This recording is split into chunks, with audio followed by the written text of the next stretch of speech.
আমাদের সাথে নেতৃত্ব আছে, যারা তারা উপস্থিত আছে, ব্যক্তিগত যারা বেঁচে আছে, যেগুলো থাকতে চলেছে, এরকম এখন প্রায় দিন হবে, যাতে আপনাদের সেখানে বেশিক্ষণ বসে থাকতে না হয়। তা ব্যক্তির যা দিক আছে তার উপরে নির্ভর করে। এখন আজকে আমাদের এখানে সমাবেশ, প্রত্যেকটা একটা কথা বলে শেষ করলো যে স্রোতের অনুকূলে আর স্রোতের প্রতিকূলে। আমরা যারা এই কর্মী রাজনীতিতে একজন কর্মী হিসাবে কাজ করি, আমরা প্রতিদিন শিখি স্রোতের প্রতিকূলে হাঁটতে, লড়াই করে গরিব খেটে খাওয়া মেহনতি মানুষের জন্য জেতা সফলতা এবং জিতে নিয়ে আমাদের দেশ, আমাদের সমাজ, আমাদের রাষ্ট্র কেমন হবে তার একটা চিত্র আঁকা। এটা এমনি এমনি হয় না, তার জন্য অনেক আত্মত্যাগ লাগে, স্বার্থত্যাগ লাগে। নেতাদের কাছেই শুনেছি যে তুমি কলা গাছে যদি গা দিয়ে রোজ মারতে থাকো, কলা গাছটা কেটে যাবে, কারণ সেটা নরম, কিন্তু তোমার গায়ের যে ঘাটটা আছে সেই ঘাটটা নষ্ট হয়ে যাবে। আর তুমি যদি সেই গা দিয়ে একটা শক্ত আম গাছে প্রতিদিন মারতে পারো, তাহলে তোমার আম গাছ কাটবে, তোমার ওই গাঁটা মারতে মারতে ঘাটটা বাড়বে, আর ঠিক করে যদি না ধরতে পারো তাহলে গা কিন্তু ছিটকে নিয়ে রক্তাক্ত হতে পারে। আমরা যে শহীদ বেদির সামনে দাঁড়িয়ে আছি, একটা সমাবেশ করছি, আমাদের যে শহীদরা সেই শক্ত গায়ের মতো যা প্রতিদিন আম গাছকে কেটেছে, চোখের অনুকূলে বাঁশ গাছকে, কলা গাছকে কাটেনি। আমাদের কাছে শহীদ বেদি, আমাদের কাছে শহীদ বেদিতে তাদের যাদের নাম লেখা আছে, তারা আমাদের কাছে বই, তারা আমাদের কাছে শিক্ষা, তারা আমাদের কাছে ক্লাসরুম, তারা আমাদের কাছে প্রতিদিন রাস্তায় থেকে কি করে লড়ে জিতে নিতে হয় তার জন্য একদম খোলা বই আছে। তাই তাদের প্রতি শ্রদ্ধা। আর এটা শুধু এখন না, চিরকাল মানুষের জন্য শান্তি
না খেতে পেয়ে যদি কাউকে পেটে ব্যথা হয়, তাহলে তো আর দেশের সরকার থেকে শুরু করে পশ্চিমবঙ্গের রাজ্যের সরকারটা ওষুধ পর্যন্ত জাল বানাচ্ছে আর তাদেরকে ধরে লাইসেন্স দিয়ে যাচ্ছে।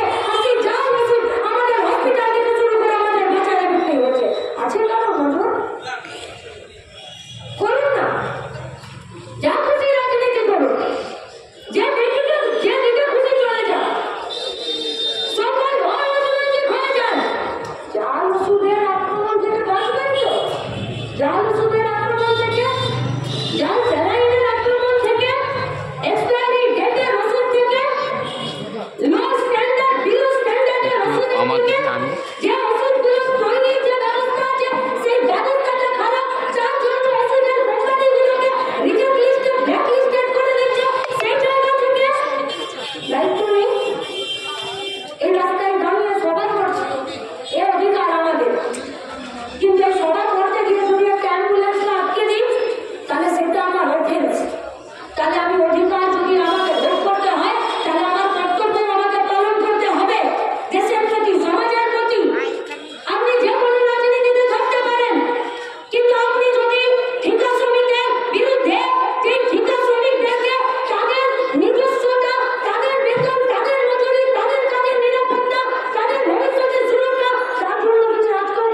সিপিআইএম সমাবেশ করছে শহীদদেরকে স্মরণ করে।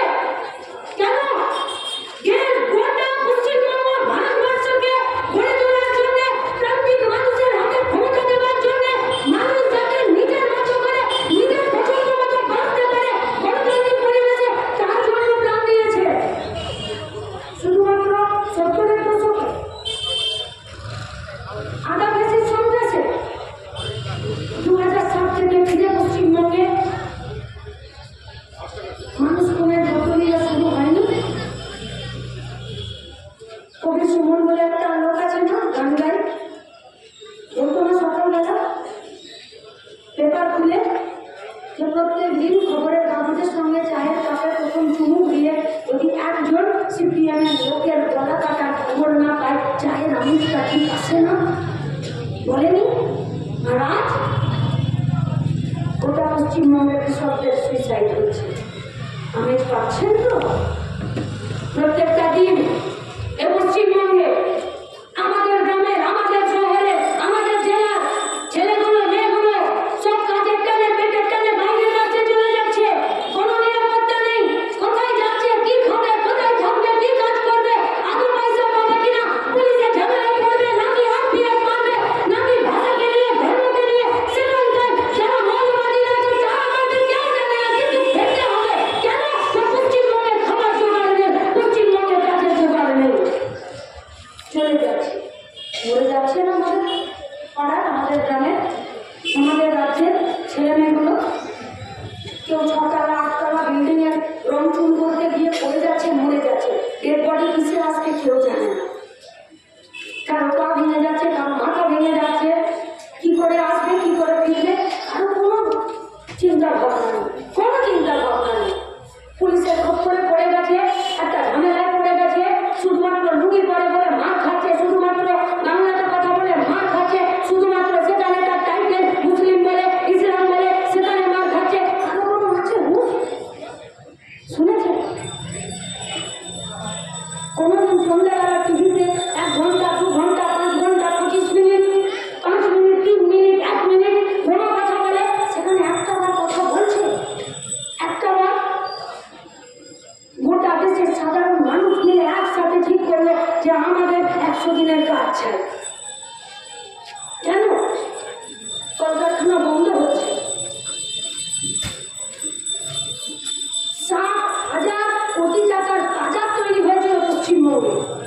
7,000 কোটি টাকা, যে বাজারটাকে ফ্যাক্টরি কারখানা থেকে যে সমস্ত জিনিসপত্র তৈরি হতো বাজারে সেটা জায়গা পেত, বাজারে সাজিয়ে রাখার জন্য নয়। 7,000 কোটি টাকা যদি বাজার তৈরি হয়েছিল, তার মানে 7,000 কোটি টাকা মানুষের পকেটে টাকা ছিল, যারা বাজারে গিয়ে এই সমস্ত জিনিসগুলো যেগুলো কারখানাতে ফ্যাক্টরিতে তৈরি হয় সেগুলোকে কিনতে পারে। আর আজ ছোট মাঝারি শিল্প গোটা পশ্চিমবঙ্গে প্রত্যেকটা দিন ঠেকলে পড়ছে। তাই নেই পশ্চিমবঙ্গ রাজ্য সরকারের নেবে না, তাই নিতে হবে না, তাই নিতে হবে না দেশের সরকারকে ডিমনিটাইজেশন করা, তাই নিতে হবে না দেশের সরকারকে জিএসটি ইমপ্লিমেন্ট করা। তারপরে এই ছোট মাঝারি ক্ষুদ্র শিল্পগুলোর ঝাঁপগুলো প্রতিদিন বন্ধ হয়ে গেল, আর সেখানে যারা কাজ করছিল তারা নিজেদের কাজটা হারিয়ে ফেললো। বাজারে যে 7,000 কোটি টাকার বাজার তৈরি হয়েছিল, কেনার ক্ষমতা তৈরি হয়েছিল, সেইটা বন্ধ হয়ে গেল। তাহলে কারখানাগুলো বাঁচবে? গোটা পশ্চিমবঙ্গ থেকে 2200-র বেশি কারখানা পশ্চিমবঙ্গের ঠিকানা পাল্টে দেওয়ার জন্য সরকারের কাছে আবেদন করেছে যে আমি এখানে শিল্প চালাতে পারছি না, আমি পশ্চিমবঙ্গ ছেড়ে যাচ্ছি, চলে গেছে। তাই নিতে হবে না? एक भी अखबार के पन्ने पर कोई भी दिखाइए कि इस बात पर एक कलम भी खर्च वालों की है। किसे काज হবে? অনুব্রতর সাথে গরুচুরিতে চাকরি হবে? অনুব্রতর সাথে গরুর লেজটা ধরে নিয়ে বৈতরণী পার করে দেওয়া, বাংলাদেশের বর্ডারটা পার করে দেওয়া, এখানে চাকরি করবে পশ্চিমবঙ্গে বেকার ছেলেমেয়েরা? নাকি জ্যোতিপ্রিয়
চোরের গাদা ভুলে যাও, নিজের ভাগ্যকে অ্যাপ্লাই করো, লটারির টিকিট কাটো, পেয়ে গেলে খাবে, আর না পেয়ে গেলে লোকের বাড়ির দরজা ভেঙে চুরি ডাকাতি খুন রাহাজানি করো। তাই তো করছে পশ্চিমবঙ্গে। বেকার ছেলে মেয়েদেরকে youngest country of the world, Bharatvarsha 60% যারা আছে তাদের বয়স 0 বয়সী। দেশের সরকার, রাজ্যের সরকার পারতো না এই 0 বয়সটাকে দেশ গঠনে নিয়ে যাবে। এদেরকে সব পথে মাথা গুঁজে একটা জায়গা দিতে, সব পথে মাথা উঁচু করে কত ঘটনার একটা জায়গা দিতে পারতো না সরকার। अरे यही तो लोगों का वायदा था कि साल में 2 करोड़ बेरोजगारों का नौकरी भेज बनाएगा। और पश्चिम बंगाल में ममता बनर्जी का साल में 2 लाख बेरोजगारों का नौकरी कहाँ गया वायदा? কেন জিজ্ঞেস করবেন না? কেন?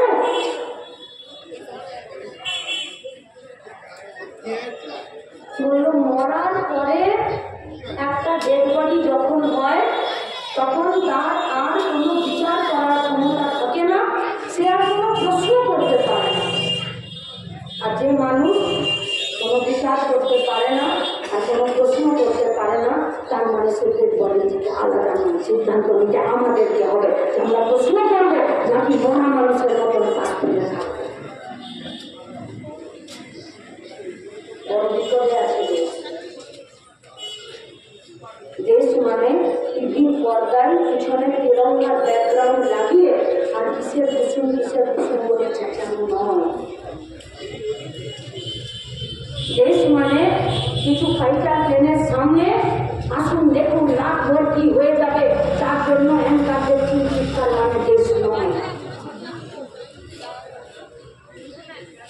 দেশ মানে আমার রাজ্যে বেকার ছেলেমেয়েরা যখন বাইরের রাজ্যে কাজ করতে গিয়ে মরে যাচ্ছে তাদের পেট বদলটা বাড়ি ফিরিয়ে নিয়ে আসার জন্যে এ রাজ্যের কিছু বেকার খাটা বামপন্থী ছেলেমেয়েরা তারা যখন ছটফটিয়ে সেই কাজটা করতে চাইছে সেইটা দেশের কাজ।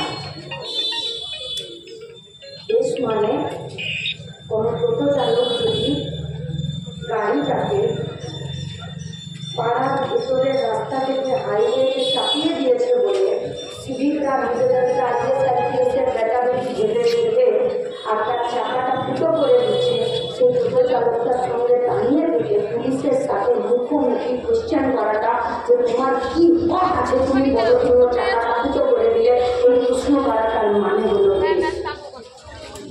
ধর্মের নামে জাতের নামে কে কি নিয়ে যাচ্ছে, কে কি খাচ্ছে, কে কি করছে, কে কোন ভাষায় কথা বলছে, কে কোন কথাটা লিখছে ফেসবুকে, আর তার উপরে তার জন্যে যখন আক্রমণ হচ্ছে তার জন্যে তাদের বিরুদ্ধে প্রতিবাদ করাটার মানে হলো দেশ।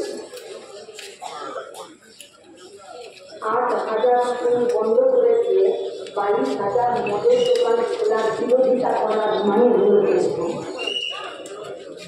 বিকাশ ভবনে যে 26,000 যোগ্য অযোগ্য যাদেরকে ঝুলিয়ে দিয়েছে তারা যখন জামিনে থেকে প্রতিবাদী লড়াই করছে, আর এই দুর্নীতির বিরুদ্ধে আপসহীন লড়াইয়ের জন্য যখন প্রায় 2 বছরের কাছাকাছি এই পশ্চিমবঙ্গের চাকরি প্রার্থীরা কখনো গান্ধী মূর্তির পাদদেশে, কখনো মাতঙ্গিনী হাজরার পাদদেশে, এই সবগুলোতে যখন এই গোটা কলকাতা জুড়ে চারিদিকে যখন একটা করে প্লাস্টিক বিছিয়ে রাতে দিনে বসেছিল, আর একজন বহু শিক্ষিকা সে যখন নিজের মাথার চুলটা কামিয়ে ফেলে আর কি সারা চোখের জল পড়ছে, তখন তার কাছে গিয়ে দাঁড়িয়ে সঠিক কথাটা সোচ্চারে জিজ্ঞেস করাটার মানে হলো দেশ। কোথায় আছে দেশভক্ত? কোথায় কোথায় আছে কোথায় আছে দেশভক্তরা? জিজ্ঞেস করুন কেন আজকে করে সিবিআই এর ফাইলটা মাঝপথে ধুলে খাচ্ছে, আর কেন সঞ্জয় রায় একই সাজা পেয়ে একই জায়গাতে রয়ে গেল? বুঝিয়ে সবার বীরভূমের বাগ দিয়ে জ্যান্ত জ্বালিয়ে মেরে দিল, সেই সিবিআই ফাইলটা কোথায় আছে? জিজ্ঞেস করুন অভিষেক ব্যানার্জির কয়লা চুরির সিবিআই ফাইলটা কোথায়? অনুব্রতর গরু চুরি করার সিবিআই ফাইলটা কোথায়? এই পশ্চিমবঙ্গে একটার পর একটা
রাজনীতি মানে কি? কে কোন দলে চলে গেল? রাজনীতি মানে কি? কে গান গাইল? রাজনীতি মানে কি? কে কবার বিয়ে করলো? রাজনীতি মানে কি? কে কি ফেসবুকে পোস্ট করলো তাই নিয়ে খবর হয়ে গেল? রাজনীতি মানে কি? বেরিয়ে গেল রাস্তায় ভেলকিবাজি করতে। রাজনীতি মানে নীতির প্রশ্ন হবে না? রাজনীতি মানে আমাদের দেশ আমাদের রাজ্যে ভবিষ্যৎ প্রজন্ম কোন দিকে যাবে তার কথা হবে না? রাজনীতি মানে কথা হবে না যে পশ্চিমবঙ্গের জেলগুলোতে কেন 192টা জেল কয়েদি যারা মহিলা সেলে থাকার পরে কেন তারা প্রেগনেন্ট হয়ে গেল? মহিলা সেলের অভ্যন্তরে সব চাপা পড়ে যাবে, সব কেন প্রশ্ন হবে না? যে শুধুমাত্র একটি ছোট জেলা যেখানে সুকান্ত মজুমদার নিজে ওই জেলা থেকে মন্ত্রী, এক দেশের একজন এমপি, সেই জেলাতে কেন 4,500 মেয়ে নাবালিকা বয়সে তারা প্রেগনেন্ট হয়ে যাচ্ছে, তাদের বিয়ে দিয়ে দিচ্ছে? কেন প্রশ্ন হবে না? এই পশ্চিমবঙ্গের যতগুলো মেডিকেল কলেজ আছে সেই মেডিকেল কলেজে প্রতিদিন যত বাচ্চা জন্মাচ্ছে সেই বাচ্চাদের অন্তত 32% অপুষ্টি, আর তার মধ্যে 26% তারা জন্ডিসের ভুক্তভোগী হচ্ছে। 37% মহিলারা যারা প্রত্যেকদিন রক্তাল্পতায় ভুগছে। গায়ে গঞ্জে তাদের পুষ্টির জন্য, তাদের খাবারের জন্য যে ICDS এর ব্যবস্থা, সেই ICDS এর ব্যবস্থাতে কেন প্রতিদিন টাকা কমে যাবে? কেন শহরে রোজগার যোজনা আজ অব্দি এক হবে না? কেন সরকার সমস্ত উদ্যোগ, কল কারখানা, ছোট ফ্যাক্টরি সেগুলো মালিকের তাদের সংগঠনগুলোর সাথে কেন শ্রমিকের মজুরি, শ্রমিকের শ্রম আর শ্রমিকের ভবিষ্যৎকে নিয়ে কেন দেশের সরকার তাদের সাথে কথা বলবে না? কেউ বলবে না কথা, কেউ না। বামপন্থীরা কথা বলছে তাই বামপন্থীদেরকে খুন করে দাও। বামপন্থীরা চিরকাল যা मार्केटे चले তার থেকে বাইরে বেরিয়ে বাঁদিকে বেরিয়ে একটু অন্য हटके सवाल पूछता है, इसलिए उन लोगों को खून कर दो, ওদেরকে জেলে ভরে দাও, ওদেরকে ঘরছাড়া করে দাও, ওরা ভোট চাইতে গেলে ওদেরকে পার্টি অফিসে ঢুকিয়ে মারো, ওদের পার্টি অফিসটা অধিকার করে নাও, ওদের পার্টি অফিসটা ভেঙে দাও, আর তারপরে পুলিশ বসে থাকবে থানার ভেতরে, তারপরে পুলিশের কোনো কাজ হবে না। শহীদরা প্রাণ দিয়েছে কোনো একটি বিমূর্ত অবয়বের জন্য নয়, শহীদরা প্রাণ দিয়েছে এই বুনিয়াদী প্রশ্নগুলোর ভিত্তিতে। আপনি কি খাবেন, আমি কি খাবো, আপনি মাথা তুলে বাঁচবেন কিনা, আমি মাথা তুলে বাঁচবো কিনা, আপনি ছেলে আমি মেয়ে দুজনেই একই অধিকারী পশ্চিমবঙ্গের বুকে। নিজের জন্যই পশ্চিমবঙ্গটাকে বাঁচানোর কাজে নিজেদের গলার সবটাকে ভুলিয়ে চিৎকার করে প্রতিবাদে ভাষা রাখতে পারবো না, তার জন্য তো শহীদ হয়েছে। বামপন্থীদের শহীদ, কমিউনিস্টদের শহীদ, এটা কি কোনো ফুল স্টপ করে না? শহীদ হতে গেলেও যোগ্যতা লাগে, শহীদ হতে গেলে মানুষের ভালোবাসার প্রয়োজন হয়, শহীদ হতে গেলে বন্ধুর বুকে সাহস আর শত্রুর বুকে কাপড় ধরাতে হয়। আমাদের শহীদরা আমাদেরকে সেই কাজে শিখিয়ে গেছে, তাই আমরা আজকের দিনগুলোকে আমরা পালন করি, আর সেই জায়গাতে সেই আদর্শতে আমরা থাকতে চাই। তাই আপনাদের কাছে আমাদের আবেদন, আমাদের কাছে শহীদদেরকে স্মরণ করা কোনো আনুষ্ঠানিকতা নয়, আমাদের কাছে শহীদদেরকে স্মরণ করা কোনো একটা গান গিয়ে মঞ্চে দুটো দাঁড়িয়ে কথা বলে যাওয়া নয়। আমাদের কাছে শহীদদেরকে স্মরণ করা মানে যে বুনিয়াদী ব্যবস্থার বদল ঘটানোর জন্য তারা এতটা বিপজ্জনক হয়ে গেলেন যে তাদেরকে খুন না করলে আর হচ্ছে না, তাই তাদেরকে খুন করে দিলেন, তাই নিজেদেরকে এতটা বিপজ্জনক করে তোলা যে যাতে ওদের অসুবিধা হয়, ওদের মতো করে এই দেশটাকে বেঁচে দেওয়া, এই রাজ্যটাতে একটা দুর্নীতি, একটা অপশাসন, একটা দুষ্কৃতি রাজ তৈরি করা, তাদের কাছে নিজেদেরকে বিপজ্জনক হিসাবে তৈরি করার জন্য আমাদের কাছে শহীদ দিবস। আমরা নিজেরা ঠিক করেছি, এদের কাছে আমরা বিপজ্জনক হতে পারছি তো? আমরা কোনো পাড়াতে দাঁড়ালে, আমরা কোনো বুঝে দাঁড়ালে, আমরা কোনো দোকানে দাঁড়ালে তারা ভয় পাচ্ছে তো? না, আমাদের কাছে 5টা স্টেন গান নেই, আমাদের কাছে 47 নেই, আমাদের পিছনে কোনো সাবেদারের লোক ভিড় করে দাঁড়িয়েও থাকবে না। আমাদের সঙ্গে 5টা ক্যামেরাতে ছবি তোলার জন্য, আর আমি ফেসবুকে কি পোস্ট করলাম তার জন্য মেন স্ট্রিম মিডিয়াতে কোনো খবরও হবে না। আমাদের কাছে যেটা আছে সেটা হলো শহীদের রক্তে ভেজা যে শ্রদ্ধা, যে আদর্শ, সেই আদর্শের একদম প্যাঁচের গলা, যে নরম জায়গাটা, সেই নরম জায়গাটা বুকে, আর যে শক্ত মাটিটাতে দাঁড়িয়ে তার সঙ্গে রয়েছেন, সেই শক্ত মাটিটা আমাদের মাথাতে, আর সেই শক্ত মুক্ত একটি মেরুদণ্ড, দুটো চওড়া কাঁধ নিয়ে আমরা রাস্তায় দাঁড়ালে তারা আমাদেরকে বিপজ্জনক বলে মনে করছে কিনা প্রত্যেকটা দিন আমরা নিজেদেরকে তৈরি করছি। সহযোগিতা লাগবে আপনাদের প্রত্যেকটা দিন, সাথে পেতে হবে আপনাদেরকে আমাদের প্রত্যেকটা দিন। ছেড়ে দিন, রাজনীতি করতে হবে না। লাল ঝান্ডা, সাদা ঝান্ডা, গেরুয়া ঝান্ডা, সবুজ ঝান্ডা, হলুদ ঝান্ডা কিচ্ছু করতে হবে না। ঘরের দরজা জানলা বন্ধ করে বাড়িতে বসে থাকা, এই বিপদ থেকে মুক্তি পাবো তো আমরা? এই সমস্যার সমাধান হয়ে যাবে তো? রাজনৈতিকভাবে রাজনৈতিক সমস্যার সমাধান করার জন্য সঠিক রাজনৈতিক আদর্শেই তার মোকাবিলা করতে হবে। আমরা যাতে সেই মোকাবিলার জায়গায় না থাকতে পারি তার জন্য আজকে গোটা দেশ জুড়ে কয়েকশো কোটি টাকা দিয়ে প্রচার ক্যাম্পেইন তৈরি করা হচ্ছে ফেসবুক, হোয়াটসঅ্যাপে। প্রতিদিন ভুয়ো খবর